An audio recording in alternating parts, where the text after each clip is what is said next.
Pour qui connaît le sonifo, la viande même congelée, ne le prendre guère, c'est pas Yo de Gavolo qui me dira le contraire. Garçon vrai, dur à cuire. Il est monté sur le toit du monde. Michel Soro est depuis ce week-end champion du monde dans la catégorie des super welter en défaisant l'American Grade par KO après une belle série de 2 points. En exclusivité VDS, nous avons l'Ivoirien en direct, Michel Soro. Bonsoir. Bonsoir à tous. Vous nous avez bien eu. Moi qui étais sorti, à peine je voulais m'installer pour regarder votre combat, que je voyais passer relatif. Je pensais que c'était un ancien combat, alors que c'était Soro qui maltraitait un Américain. Victoire, j'étais surpris. Bravo. Mais que c'était beau, je pensais rêver. Est-ce que vous vous êtes redescendu de votre nuage et que vous vous dites, je suis dans la posture d'un champion du monde? Vous le réalisez maintenant, Soro? Oui, bien sûr que je réalise. Après, vous savez, j'ai encore d'autres adversaires à battre. Moi, je suis encore incontesté, mais je suis très content d'avoir ce titre-là. Ouais, ça veut dire que Soro a appris beaucoup lors de cette première tentative, ça n'a pas marché. Vous vous êtes mis au travail pour revenir en très grande force et devenir champion du monde, c'est ça? Exactement, je me suis isolé pendant 11 semaines dans la montagne de Los Angeles, à Piperadé, qui s'appelle exactement, où il n'y a rien d'autre à faire que s'entraîner, se reposer, s'entraîner. Voilà, je me suis isolé de ma famille, de mes enfants, pour être dans les conditions optimales pour ce combat-là.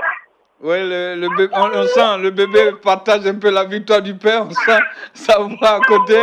Mais quel a été le plan de préparation? On vous a peu vu, pas trop de déclarations, et puis bon, un soir, un week-end, vous venez. Mais on sait que vous avez dit, cette fois-ci, on ne viendra pas pour faire les décomptes de points. Ça, vous étiez sûr de votre histoire. Vous savez, dans un combat de boxe, pour ne pas qu'il y ait de décision, comment dire, litigieuse, il faut gagner avant la limite, voilà. Et moi, pour ne pas qu'il y ait pour ne pas aller au point, pour ne pas qu'il y ait des trucages ou autre, je voulais forcément gagner avant la limite, mettre un KO, voilà. Avec l'entraînement que j'ai eu, je suis content d'avoir pu le réaliser. D'accord. On a quelques experts qui sont ici, sont tout heureux, à l'instar de tous les Ivoiriens qui sont très fiers de vous. Bakayoko Kapi, certainement une préoccupation pour Soro? Non, déjà le féliciter. Moi, je suis vraiment fier. Je n'ai pas dormi à cause de ce combat. J'étais posté et vraiment, j'ai été fier de la manière de mener le combat. Félicitations, Soro. On est vraiment fiers de ce que tu as fait. Maintenant, c'est vrai qu'il y a d'autres défis qui attendent. Mais il faut vraiment prendre le temps de récupérer de ce combat. Même s'il a été gagné avant la limite, il faut récupérer de tout. Et puis prendre le temps de cibler le prochain adversaire. Parce qu'effectivement, on rêve pour toi de niveau encore plus élevé au plan mondial parce qu'on voit que tu en as la capacité et on souhaite vraiment que tout le reste soit bien géré en termes de timing et surtout de progression vers les niveaux des adversaires. Ouais, merci. De toute façon, j'ai une équipe très professionnelle autour de moi. Voilà, ce combat-là, il est passé. Effectivement, il faut se reposer parce que j'ai presque 3 mois de préparation. Ça me le corps à rude épreuve. Mais bon, après quelques mois de récupération, je repasserai en préparation. La prochaine échéance. On partage un peu la joie de toute une famille. Réaction, Moria, quelque chose à dire à Soro? D'abord, le féliciter. Ouais. Félicitations à toi. Je suis dans ma voiture avec. Ah, d'accord. Félicitations déjà à toi, Soro, pour ta belle victoire. Merci. Maintenant, à la fin du combat, tu as rapidement lancé un défi à l'un de tes anciens, si je peux dire, sparring partners, d'anciens, disons, adversaires.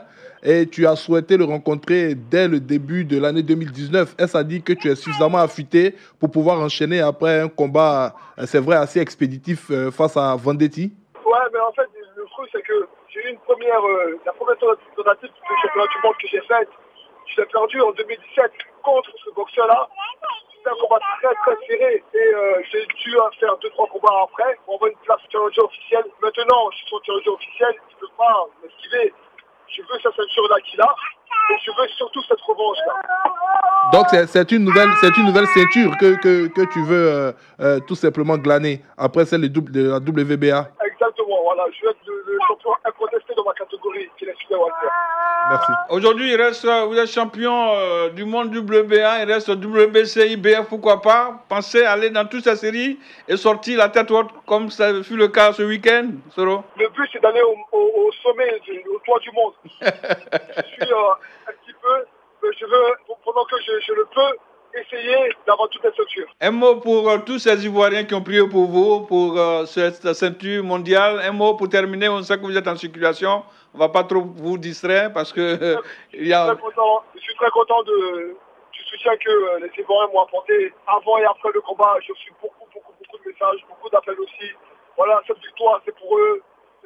Et je souhaite une chose, c'est que lors de mon prochain combat, on chante l'hymne national ivoirienne. Je vous en prie. Là, on serait vraiment... Merci beaucoup aux enfants coucou. Merci et félicitations. On chantera la biganaise et puis ne pensez pas que ce succès-là restera comme ça. Non, non. Vous avez aussi votre place au niveau des pas perdus. Suivez mon regard. Bonne soirée à vous du côté de Paris. Radio Côte d'Ivoire. Vérité des sports. Radio Côte d'Ivoire, Abidjan 88.fm.